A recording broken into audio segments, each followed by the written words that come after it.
BMC news live from Kochi Malayalam വാർത്തകൾ നിങ്ങൾക്കായി അവതരിപ്പിക്കുന്നത് Cochin Kalabhavan Angamaly franchise powered by heal life Thottakkattukara Nasrath villas and BMC production Angamaly. നമസ്കാരം, BMC radio Malayalam വാർത്തകളിലേക്ക് സ്വാഗതം. ഞാൻ ധനു കൃഷ്ണ.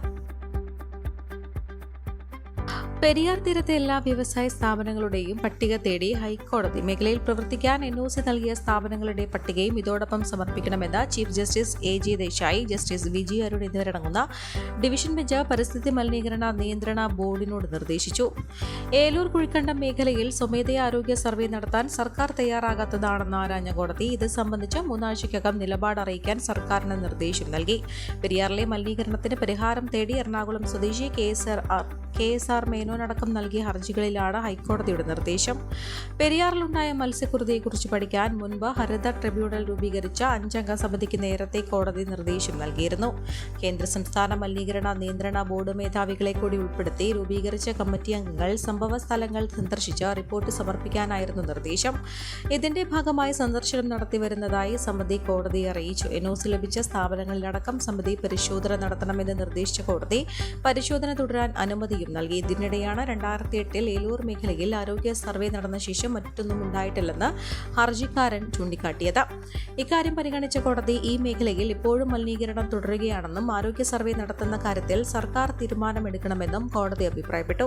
സർവേക്ക് തയ്യാറാണെന്ന് സർക്കാർ അറിയിച്ചെങ്കിലും ഇത് സംബന്ധിച്ച നിലപാട് രേഖാമൂലം അറിയിക്കാൻ തുടർന്ന് കോടതി നിർദ്ദേശിക്കുകയായിരുന്നു. തുടർന്ന് ഹർജി വീണ്ടും 3 ആഴ്ചയ്ക്ക് ശേഷം പരിഗണിക്കാൻ മാറ്റി.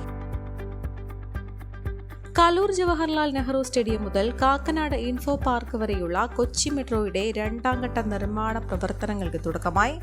വയഡക്ട് നിർമ്മാണത്തിന്റെ പ്രാരംഭ നടപടികളുടെ ഭാഗമായി ടെസ്റ്റ് പൈലിംഗ് ബുധനാഴ്ച കാക്കനാട് കുന്നുംപുറത്ത് ആരംഭിച്ചു. 1957 കോടിയാണ് 2ാം ഘട്ട നിർമ്മാണ പ്രവർത്തനങ്ങളുടെ പദ്ധതി തുക. 11.2 കിലോമീറ്റർ നീളത്തിലുള്ള വയഡക്ട് നിർമ്മാണത്തിന്റെ കരാർ അഫ്കോൺസ് ഇൻഫ്രാസ്ട്രക്ചർ ലിമിറ്റഡിനാണ്. 1141 കോടിയാണ് കരാർ തുക. 20 മാസമാണ് പണി പൂർത്തീകരിക്കാനുള്ള കാലാവധി. ഈ കാലയളവിൽ പൂർത്തീകരിക്കാനായാൽ രാജ്യത്തെ വേഗതയേറിയ മെട്രോ നിർമ്മാണ ഏജൻസി എന്ന ബഹുമതി കൂടി കൊച്ചി മെട്രോയ്ക്ക് സ്വന്തമാകും. മെട്രോ പോലുള്ള വലിയ നിർമ്മിതികൾക്ക് പൈൽ ഫൗണ്ടേഷനാണ് കൂടുതൽ അഭികാമ്യം. വയഡക്ടിന്റെ ഭാരതത്തെ പൈൽ ഫൗണ്ടേഷനുകൾ ഭൂമിക്കടിയിൽ കൂടുതൽ സ്ഥിരതയുള്ള മണ്ണിന്റെയും കല്ലിന്റെയും പാളികളിലേക്ക് മാറ്റും. ഇത്തരം പൈൽ ഫൗണ്ടേഷന്റെ സമഗ്രതയും ഭാരം വഹിക്കാനുള്ള ശേഷിയും ഉറപ്പാക്കാൻ പൈൽ ടെസ്റ്റുകൾ നടത്തേണ്ടതുണ്ട്. സ്റ്റേഡിയം മുതൽ ഇൻഫോ പാർക്ക് വരെ വയഡക്ടിന്റെ വിവിധ ഭാഗങ്ങളിൽ ഇത്തരം 4 ടെസ്റ്റ് പൈലുകൾ കൂടി നടത്താനാണ് കൊച്ചി മെട്രോയുടെ തീരുമാനം. ഇതുമായി ബന്ധപ്പെട്ട നടപടികൾ ഉടൻ ആരംഭിക്കും. വയഡക്ടിന്റെ അലൈൻമെന്റിൽ വിവിധയിടങ്ങളിൽ മണ്ണ് പരിശോധനാ പ്രവർത്തനങ്ങളും ഉടൻ ആരംഭിക്കും. ജവഹർലാൽ നെഹ്റു സ്റ്റേഡിയം മുതൽ കാക്കനാട് ഇൻഫോ പാർക്ക് വരെയുള്ള വയഡക്ട് അലൈൻമെന്റിൽ ടോപ്പോഗ്രാഫി സ്റ്റോർവേ പ്രവർത്തനങ്ങൾ പുരോഗമിക്കുകയാണ്. Kochi metro rail limited managing director Loknath Behera, project director doctor MP Ram Navas, system director Sanjay Kumar, finance director S Annapoorni, executive director Vinu C Koshy തുടങ്ങിയവർ സംബന്ധിച്ചു.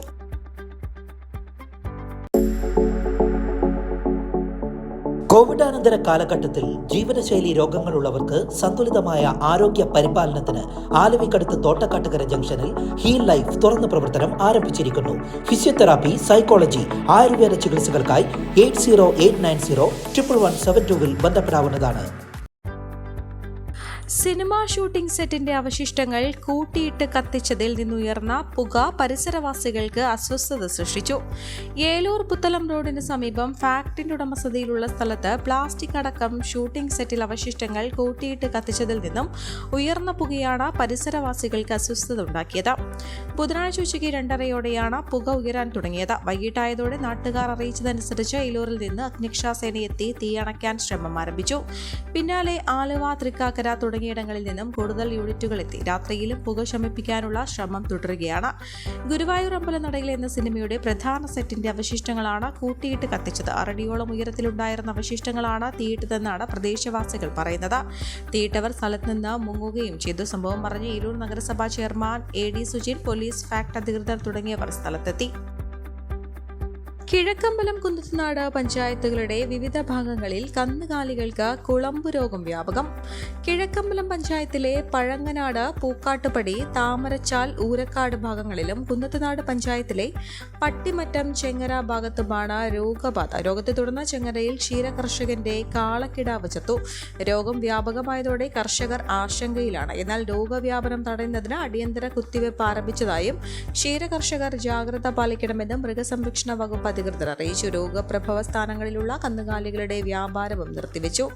കന്നുകാലികളെ പരിപാലിക്കും മുൻപ് കർഷകർ കൈകാലുകൾ അണുനാശിനി ഉപയോഗിച്ച് കഴുകണം. 10% വീര്യമുള്ള അലക്കുകാര ലായനി ഉപയോഗിച്ച് കുളമ്പ്, തൊഴുത്ത് എന്നിവ അണുവിമുക്തമാക്കണം. വെളിയിൽ നിന്നുള്ള കർഷകരെ തൊഴുത്തിൽ കയറുന്നതിന് വിലക്കണം. കുളമ്പ് രോഗം പിടിപെട്ട പശുക്കളുടെ പാൽ തിളപ്പിച്ച് ഉപയോഗിക്കുന്നതിൽ ആശങ്ക ആവശ്യമില്ലെന്നും അധികൃതർ അറിയിച്ചു. പനി, തീറ്റയെടുക്കാൻ മടി, വായിലും കുളമ്പിലും കുരുക്കൾ, ഉമിനീർ തുടർച്ചയായി പുറത്തേക്ക് ഒഴുകിക്കൊണ്ടിരിക്കൽ, പാൽ തീരെ കുറയുക എന്നീ ലക്ഷണങ്ങളാണ് കുളമ്പ് രോഗത്തിന് പൊതുവെ പറയാറുള്ളത്. വണ്ടി നിർത്തിയിടാൻ ഇടം കാണാതെ ഇനി നഗരത്തിൽ കറങ്ങിത്തിരിയേണ്ട അവസ്ഥയില്ല. ഗതാഗത സംവിധാനത്തിലും ടൂറിസത്തിലും പുതിയ മാതൃകയായി കേരളത്തിൽ പാർക്കിംഗ് ആപ്പ് വരുന്നു. ഇതിനായി KMTA മൊബൈൽ ആപ്ലിക്കേഷൻ തയ്യാറാക്കുകയാണ്. മുൻകൂട്ടി പണമടച്ച് പാർക്കിംഗ് സ്ഥലം ബുക്ക് ചെയ്യാം. എറണാകുളം ജില്ലയിലാണ് ആദ്യ പദ്ധതി നടപ്പാക്കുന്നത്. പിന്നീട് മറ്റ് ജില്ലകളിലും നടപ്പാക്കും. 5 കോടിയോളം രൂപ ചെലവ് വരുന്ന പദ്ധതി 6 മാസത്തിനകം നടപ്പാക്കാനാണ് ലക്ഷ്യമിടുന്നത്. കേന്ദ്രവും സംസ്ഥാനവും ചെലവ് പങ്കിടും.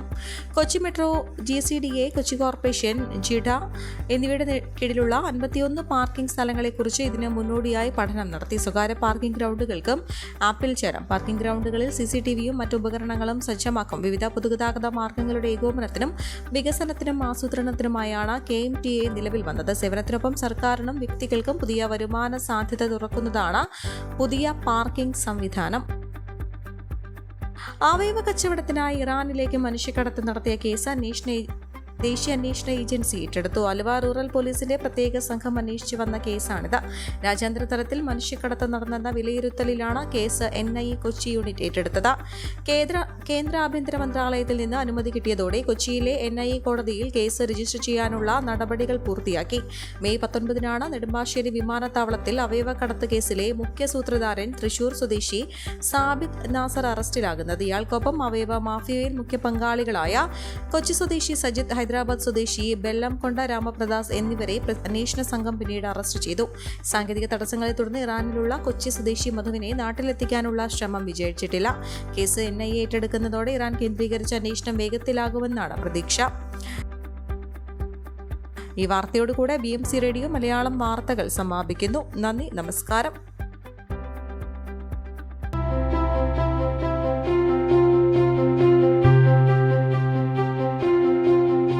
അങ്കമാലി പ്രദേശത്തെ കലാവിദ്യാർത്ഥികൾക്ക് സുവർണ അവസരം. ലോക പ്രശസ്ത കലാവിദ്യാലയമായ കൊച്ചിൻ കലാഭവന്റെ അങ്കമാലി ഫ്രാഞ്ചൈസി കരയാമ്പറമ്പിനടുത്ത് എളവൂർ കവലയിലുള്ള സ്പ്രിംഗ്ഫീൽഡ് കെട്ടിടത്തിൽ പ്രവർത്തനം ആരംഭിച്ചിരിക്കുന്നു. Classical dance, cinematic dance, Carnatic music, Zumba dance എന്നീ വിഷയങ്ങളിൽ പ്രഗത്ഭരായ അധ്യാപകർ ക്ലാസുകൾ നയിക്കുന്നു. കൂടുതൽ വിവരങ്ങൾക്ക് ബന്ധപ്പെടുക 9995208614.